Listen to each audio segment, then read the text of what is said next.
예, 안녕하십니까. 민법교수 유병태입니다. 자, 이번 시간은 특정물 채권에 대해서 살펴보시는데, 일단 화면을 먼저 보시겠습니다. 특정물 채권과 관련돼서 민법 374조에서 특정물 인도가 채권의 목적인 때는 채무자는 그 물건을 인도하기까지 선량한 관리자 주의로 보존하여야 한다 라고 하고 있습니다. 간단하게 특정물이란 특정물의 인도를 목적으로 한 채권을 말한다. 특정물이 뭔가, 이것들은 내 교재에서나 물권법 쪽에서 서술을 하고 있습니다. 근데 그 동영상 쪽에서 물권법 아직 안 들어갔죠. 이번에 유튜브 쪽에서 담보물권부터 시작을 할 겁니다. 근데 어쨌든 담보물권 끝나고 난 뒤에 그 겨울방학 때쯤 돼야 물권법 처음 부분이 들어갈 것 같은데, 일단 양해를 하시고, 일단 특정물이다 라고 하는 것은 당사자 의사에서 딱 지정된 그 물건, 지구상에 딱 그거 하나밖에 없죠. 특정물에 대비되는 것이 불특정물인데, 그것을 민법전에서는 종류채권이다 라고 하고 있습니다. 당사자 의해서 딱 지정된 그 물건을 특정물이다 라고 한다는 것. 그래서 일반적으로 A 소유의 X 부동산 매매 계약을 체결한다면은 특정물 매매, 그에 의해서 특정물 채권이 발생하겠죠. X 부동산이라는 거.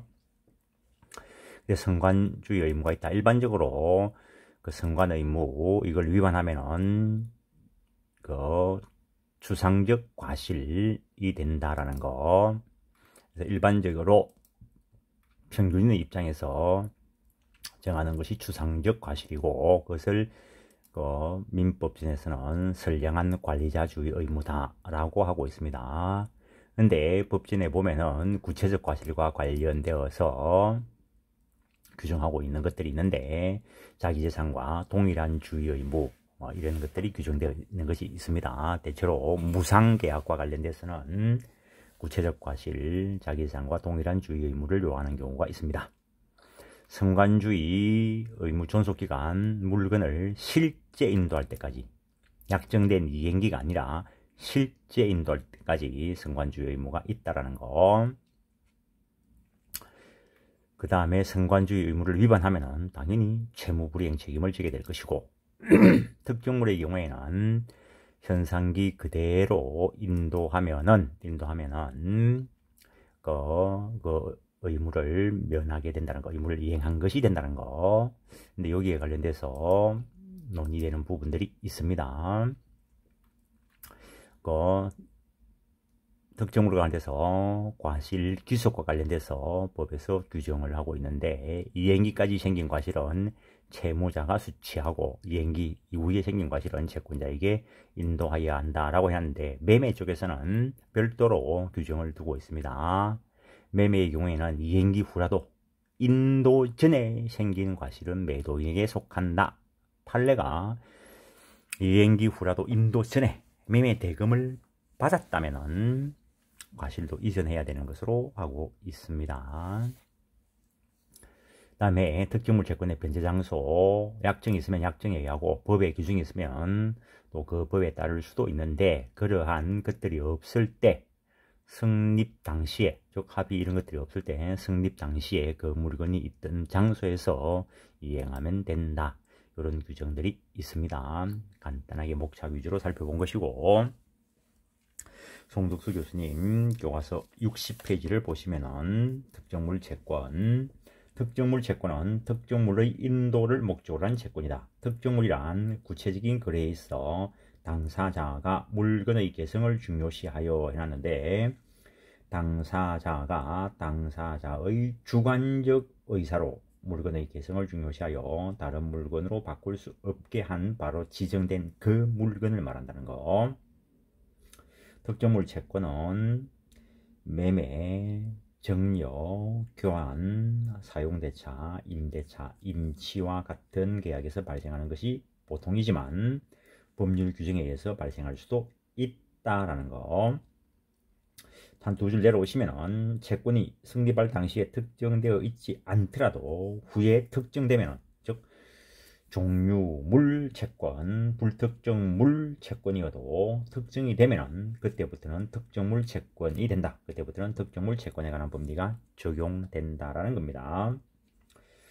특정물과 관련돼서는 승관주의 의무가 중요한데 조금 전에 보셨던 법조문 특정물 채권은 채권의 채무자는 목적물 인도할 때까지 선량한 관리자 주의로 보존하여야 한다. 다만 이 규정은 당연히 임의 규정이고 채권법에 있는 규정들은 달리 특별히 규정이 없으면 일반적으로 임의 규정입니다. 반면에 물권법 규정은 대체로 강행 규정이고 따라서 일반적 원칙적 규정이므로 당사자 사이에 다른 약정이 있거나 법률에 다른 규정이 있으면 이것이 적용되지 않고 약정이나 다른 그 법률 규정에 따른다는 거. 승관주의 의무, 선량한 관리자주의, 즉 승관주의 의무는 승관주의는 거래상 일반적으로 평균인에게 요구되는 정도의 주의를 말한다는 거. 다시 말해서 행위자의 직업 및 사회적 지위 등에 따라서 보통 일반적으로 요구되는 정도의 주의다라는 것. 이러한 승관주의 의무를 게을리한 것을 추상적 과실이다 라고 하고 한편 민법은 일정한 경우에 특별히 주의 의무를 감경하여 행위자 자신의 구체적인 주의 능력에 따른 주의만을 요구하기도 한다. 그래서 승관주의에 비해서 경감된 것이 자기재산과 동일한 주의입니다. 승관주의가 자기재산과 동일한 주의보다 더 높은 주의를 요하는 겁니다.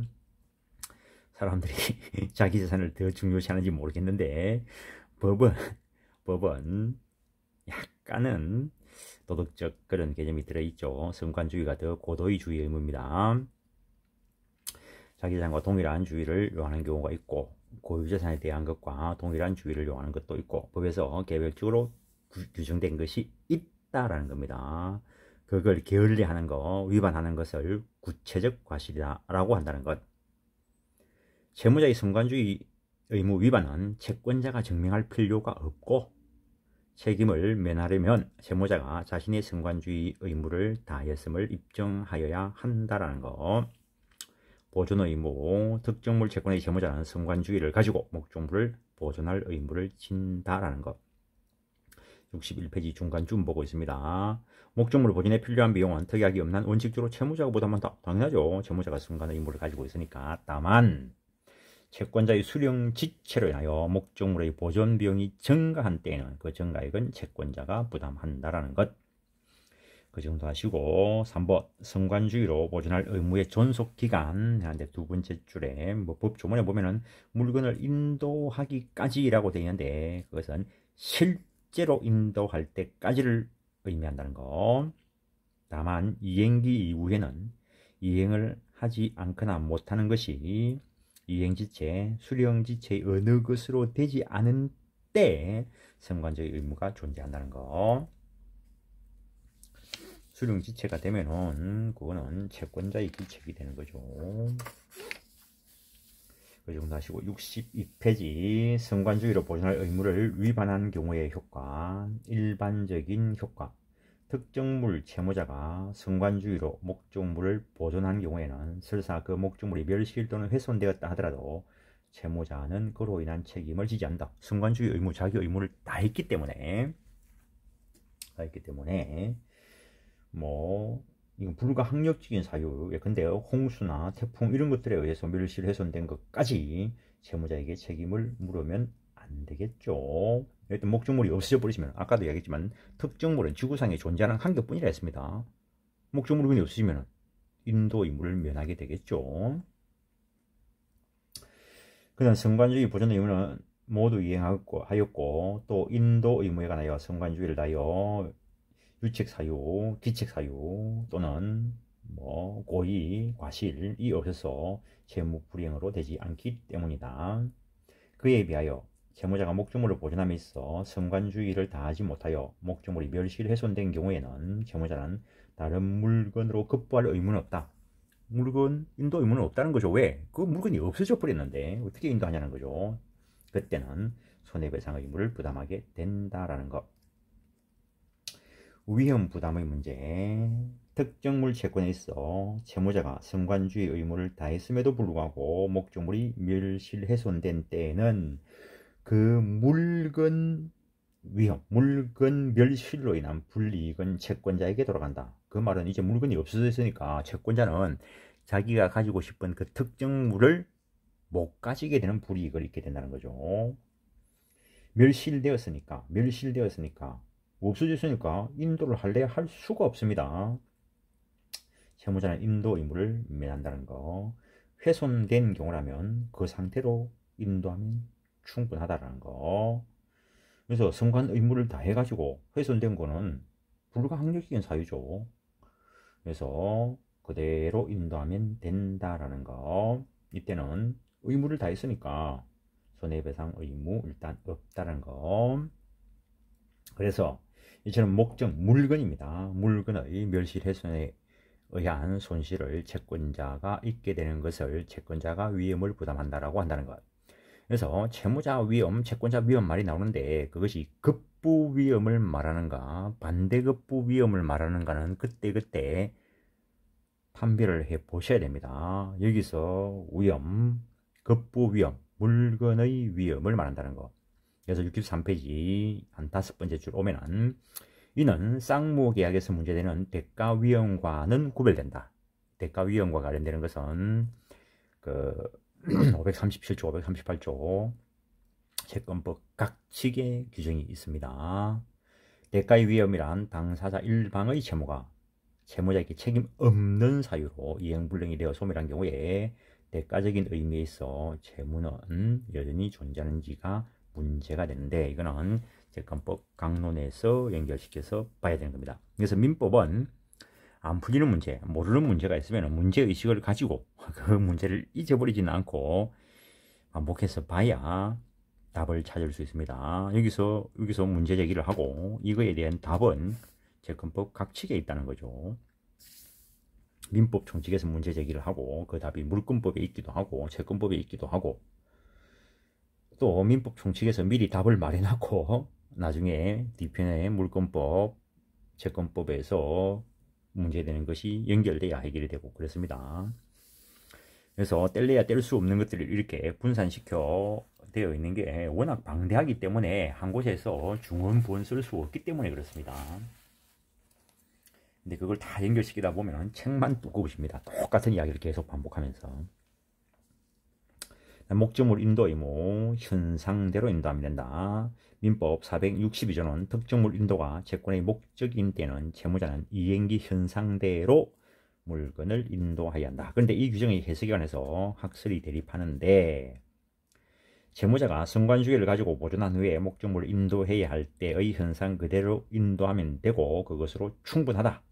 이렇게 보는 견해도 있고 이 462조의 현상 인도는 특정물의 멸실 훼손과는 관계없이 채무자의 대상인 본래의 특정물과 법적 동일성을 잃기까지는 이르지 않은 변화가 있는 경우에만 인정되는 것이다 라고 주장하는 견해도 있다는 거 그 정도 하시고 64페이지 중간쯤 보시면 특정물 채무자가 선관주의 의무를 다하지 못하여 목적물이 훼손된 경우에 채무자는 목적물을 수선하여 인도할 의무가 있는가에 대해서 선관주의 의무를 다하지 못하면 채무 불이행이 된다는 겁니다. 그래서 손해배상 책임을 지면 되는 것이지 수선해서 인도할 의무는 없다. 이렇게 보는 견해도 있고 목적물의 흠의, 수리, 기타 방법으로 쉽게 보완할 수 있는 경우에 신의칙의 기초에 채권자의 보완 청구권 및 채무자의 보완 허락 청구권을 인정해야 된다는 견해가 대립되고 있다는 거. 견해가 대립되고 있으면 그냥 대립되고 있다고 하고 넘어가십시오. 이것이 구체적으로 사건화되어 가지고 나온 판례가 없기 때문에 답을 어떻게 정할 거냐?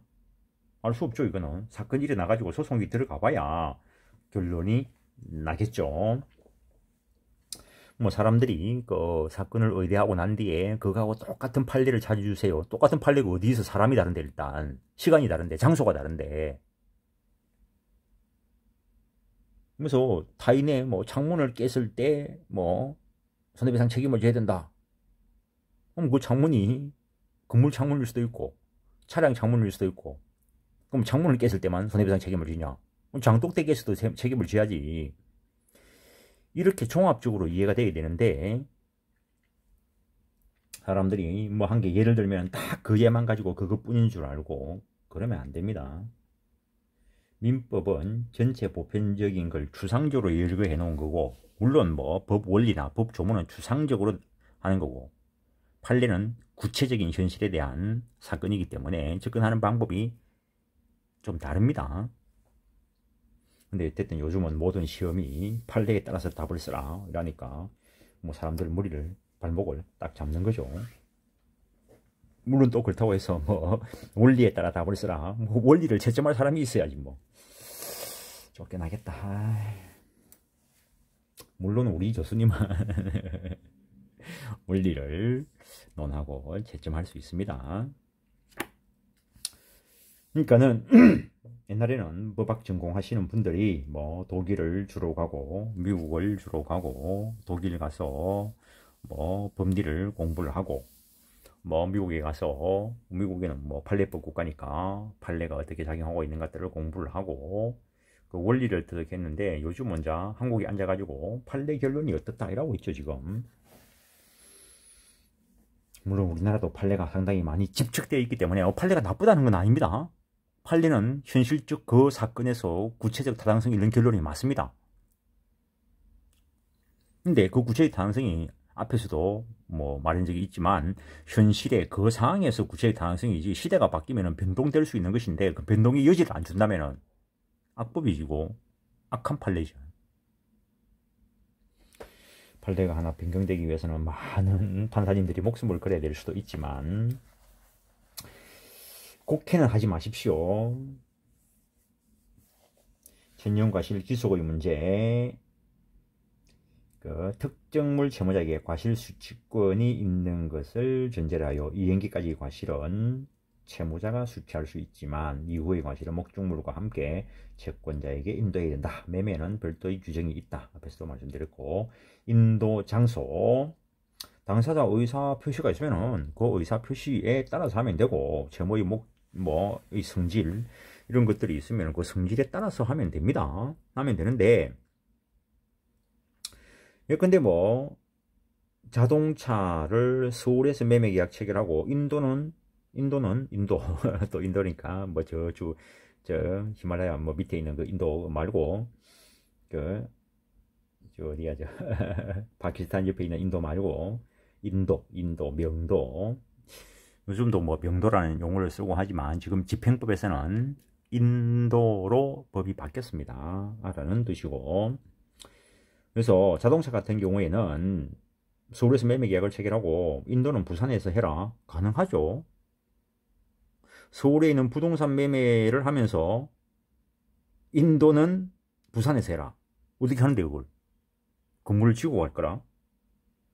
채무의 성질에 의해서 정해지는데, 이것들에 의하여 정해지지 않은 때에는 채권 성립 당시에 그 물건이 있던 장소에서 인도해야 한다는 거. 그래서 특정물, 당사자 의사에서 지정된 물건을 특정물이라 하고, 그렇지 않은 것을 불특정물, 뭐 종류물이라 할 것인데, 이 특정물, 불특정물은 당사자 의사에 의해서 주관적으로 정해지는데, 대체물, 뭐 거래계에서 객관적으로 맞바꿀 수 있는 물건을 대체물이라 하고, 그렇지 않은 것을 부대체물이다 라고 하는데, 즉 대체물과 부대체물은 객관적인 기준으로 판단한다는 거. 종류채권은 목적물이 종류와 수량에 의해서 정해지는 채권.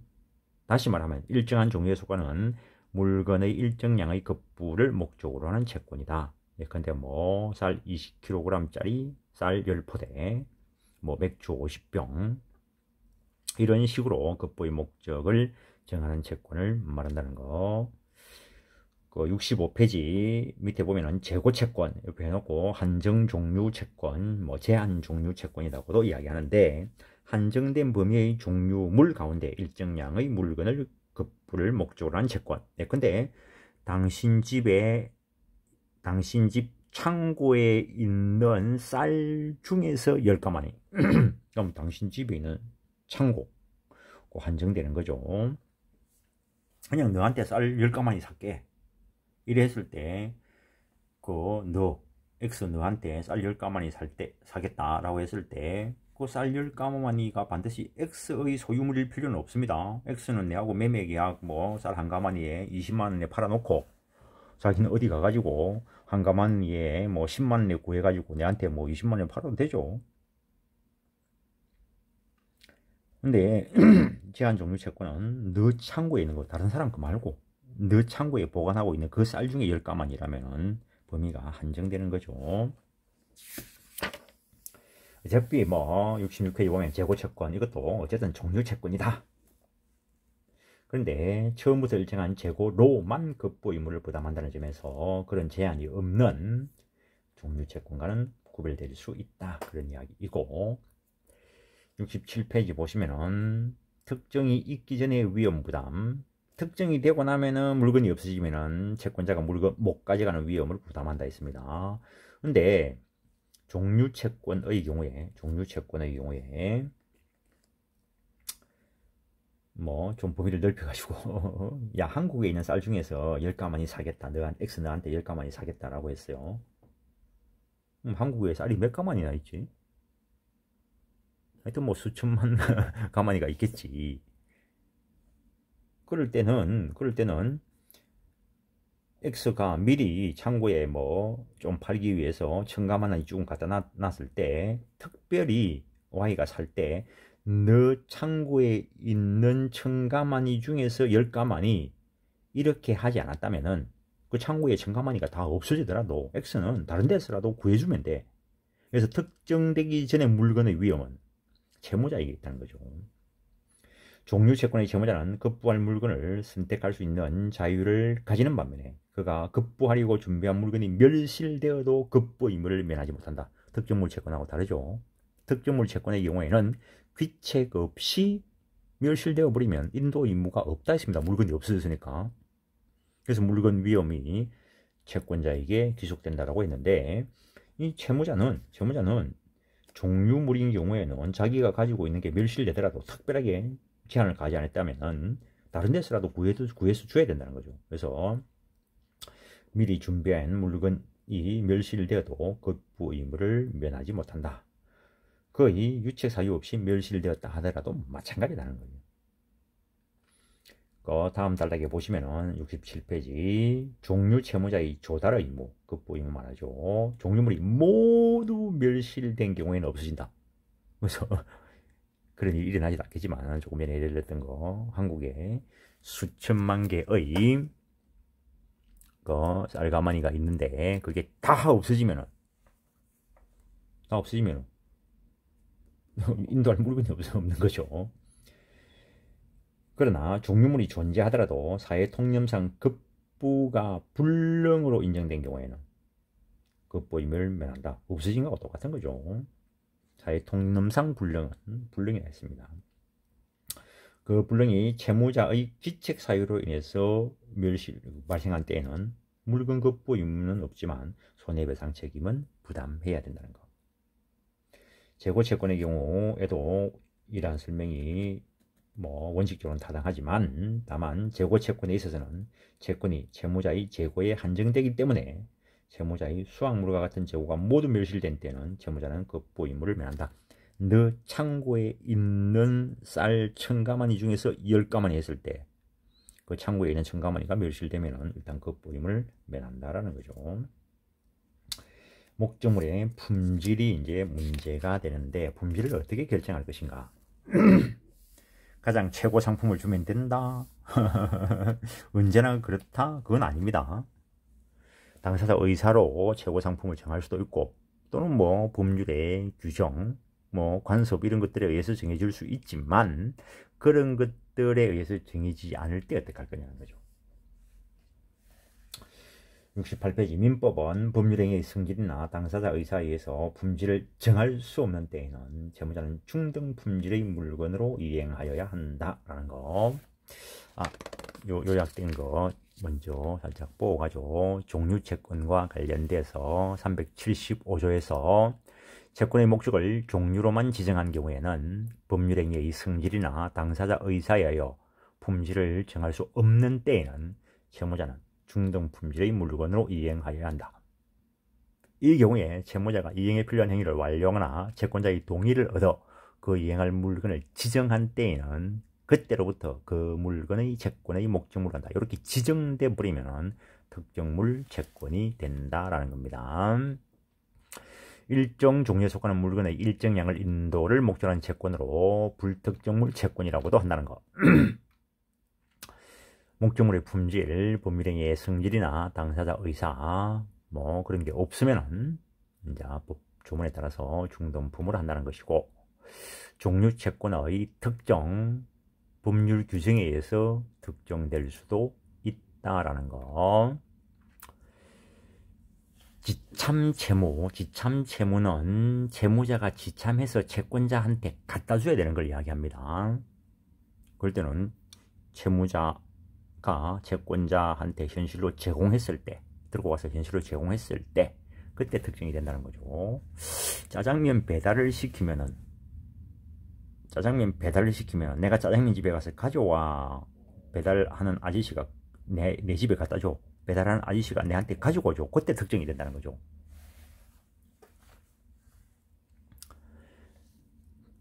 근데 만약에 미리 채권자 쪽에서 수령을 거절했을 때는 야, 내 다 해놨으니까 뭐 가져가, 구두 제공만으로도 특정이 될 수 있다는 거. 추심채무는 채무자가 채권자한테 너 가져가라 라고 하면 되는 겁니다. 그래서 채권자가 채무자한테 추심해야 되는 경우를 이야기하는 것인데, 이때는 채무자가 준비해 가지고 야, 너 가져가, 그때 특정이 된다는 거. 그 다음에 송부채무, 붙이는 채무. 어느 장소에서 이행하기로 했다면 지참채무와 마찬가지로 그 장소까지 갖다 줘야 되는 거죠. 현실 제공을 해야 되는 거죠. 근데 채무자가 호의로 송부하는 경우라면 호의로 발송한 때 특정된다라는 거. 그 다음에 채권자의 동의를 얻어 이행할 물건을 지정함으로써 특정될 수도 있고, 뭐 당연히 약정에 의해서 특정시킬 수도 있고, 그 다음에 제3자에게 그 지정권, 특정권을 줄 수도 있고, 특정이 되면은 종류 채권이 특정물 채권으로 된다는 거. 그러면 이때부터는 특정물 채권에 관한 법리가 그대로 적용된다는 겁니다. 위험부담, 쌍모계약에 있어 특정 이후에도 기본적으로 대가위험은 채무자가 부담한다. 531조는 대가위험과 관련되는 겁니다. 다음 특정되었으면은 승관주의임으로 보존해야 되고, 그 다음에 특정 후에 변경권을 인정할 것인가에 대해서는 논의는 있습니다. 특정만으로 소유권이 이전되지는 않습니다. 뭐 선택적으로 할 수도 있죠. 뭐 그 선택권을 누가 가질 수 있는지는 X, Y 값이 소유하고 있는 X, Y 부동산 중에 하나를 매입하기로 하는데, 그거는 최종적으로 뭐 11월 달에 결정을 한다, 한 달 뒤에 결정을 한다. 근데 그 결정을 누가 할 거냐, 자, 그런 문제가 나타날 수 있는데, 그때 한 달 뒤에 가서 그럼 X 부동산을 매매하는 걸로 특정하자 라고 했다고 해서 소유권 있는 모는 건 아니죠. 소유권 이전에 필요한 요건을 다 갖춰야 됩니다. 부동산 소유권이 이전되려고 하면 등기까지 있어야 되는 거죠. 그래서 채권법만으로 끝나는 게 아니고, 이게 민법, 물권법하고 연결되면 물권법 법리까지 연결돼야 민법이 가닥이 잡히는 겁니다. 그래서 그 코끼리 뭐 발 만지면서, 코끼리 코 만지면서 이게 코끼리다 이런 말 하지 마시고 전체를 다 보고 세부적으로 하나씩 그게 이해가 돼야 되는 겁니다. 68페이지 뭐 그 정도 하시고, 좀 더 공부하고 싶은 분들은 그 부분 한번 읽어보시고 70페이지 종류채권의 특정. 종류채권의 목적물은 종류와 수량에 의해서 추상적으로 정해져 있을 뿐이고 종류채무가 실제로 이행되려면 그 종류에 속하는 물건 가운데 일정한 물건이 채권의 목적물로 구체적으로 확정되어야 되는데 이것을 종류채권의 특정 또는 집중이라고 한다는 것. 민법은 특정의 방법으로 일단 두 가지를 정하고 있는데 그 하나는 채무자가 이행에 필요한 행위를 완료하는 것, 나머지 하나가 채무자가 채권자의 동의를 얻어 이행할 물건을 지정하는 것이다 라고 해놨는데 계약자의 원칙상 당사자가 계약으로 특정 방법을 정할 수 있고 그때는 그 계약으로 정한 방법대로 가면 되는 거죠. 그래서 71페이지 합의로 특정할 수도 있고 그 다음에 약정 방법에 의해서 특정을 하게 할 수도 있다는 거죠. 물건 지정권을 당사자, 일방 또는 제3자가 행사할 수 있도록 할 수 있다는 거. 그 정도 하시고 72페이지 채무자가 이행에 필요한 행위를 완료한 경우다라고 하는 게 지참채무라면은 채무자가 지참해가지고 채권자한테 갖다 줘야 된다. 현실 제공해야 된다. 그때 특정된다는 거. 추심채무의 경우에는 채권자가 채무자 주소지에 와서 추심하는 것인데 이때는 채무자 쪽에서 야, 내 준비해놨으니까 너 와서 가져가. 구두 제공으로 특정된다는 거. 송부채무의 경우 73페이지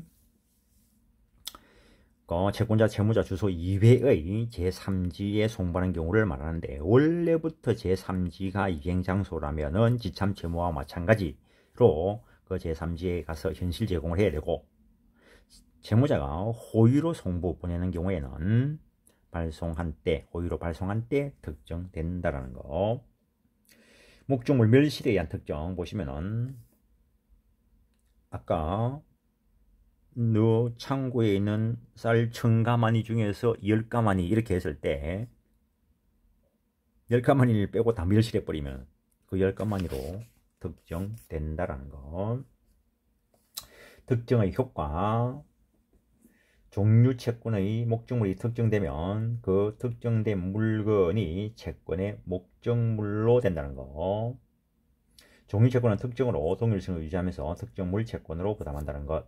그래서 급부 위험은 이제 특정되었을 때 채권자에게 이전한다. 특정물 위험은 채권자가 부담한다 했습니다. 그 법리가 그대로 적용된다는 거고 대가 위험 역시 이거는 채권법 각칙에서 공부하는 것인데 종류 채권이 매매 기타 쌍무 계약으로부터 발생한 경우에 그 급부 위험의 대가 위험의 문제도 있는데 근데 이 대가 위험은 급부 위험과 달리 특정에 의해서 영향을 받지 않는다는 거. 종류 채권에 있어서도 대가 위험을 누가 부담하는가 이 문제는 537조, 538조에 의해서 결정된다는 거. 537조에 하면 대가 위험은 원칙적으로 채무자가 부담한다라는 것. 단 채권자의 수령 지체 중에 당사자 쌍방의 책임 없는 사유로 이행불능이 된 때는 채권자에게 그 대가 위험이 이전된다는 거. 이거는 유튜브에 있는 강의 중에서 그 채권법 각칙 쪽 537조, 538조 쪽에서 설명이 되어 있습니다. 그래서 종류채권은 여기까지 하고 다음 시간에 금전채권부터 하도록 하겠습니다. 예, 수고하셨습니다.